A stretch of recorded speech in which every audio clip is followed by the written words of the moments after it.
রাজশাহীতে 6টি আসনে এবং এই মহানগরীতে রাজশাহী 2-এ অত্যন্ত সুন্দর নির্বাচন হবে, এটা আমার দৃঢ় বিশ্বাস।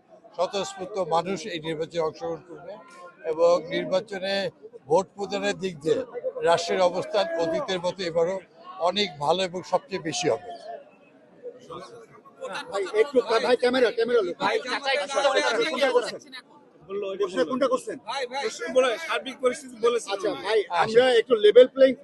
যেহেতু জামাত একটা অভিযোগ করছে লেভেল প্লেইং ফিল্ডের আছে 6টা আসনের উপরে, সেক্ষেত্রে রাজশাহী মহানগর তার আরো গুরুত্বপূর্ণ আকারে দেখছে, এই ব্যাপারে আপনার মন্তব্য?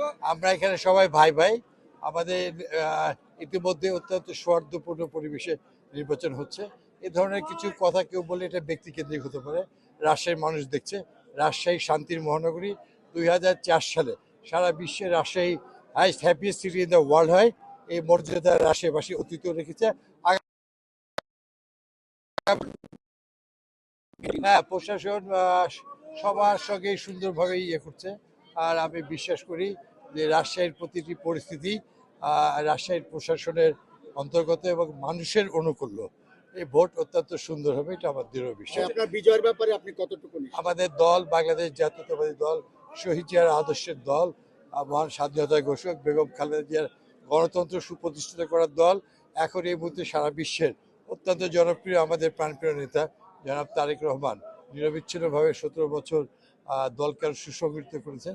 আমি বিশ্বাস করি অবশ্যই এর ফলাফল 1991 সাল এবং 1996 এবং 2001 সালে বিএনপি যেমন নিরঙ্কুশ বিজয় সংগঠিত করেছিল সেটাই করবে। রাজশাহী বিভাগে 39টি আসন, এই বিভাগে একটি আসন মাত্র 96 এবং 1 সালে বিএনপি হেরেছিল। এবার আমি আশা করছি সর্বোচ্চ নিরঙ্কুশ আসনে রাজশাহী বিভাগ এবং বাংলাদেশ জাতীয়তাবাদী দল ধানের শীষ বিজয় হবে সুনিশ্চিত ইনশাল্লাহ। নিরাপত্তার বিষয়টা নিয়ে প্রচার প্রচারণায় নিরাপত্তার কোনো শঙ্কা আছে কিনা? না, রাজশাহীতে কোনো নিরাপত্তার সংখ্যা নাই। আমি তো রিক্সায় করেই ঘুরি, সাধারণ কর্মীরা তো ওইভাবেই ঘুরে। নো, রাজশাহী যে happy city. Thank you very much.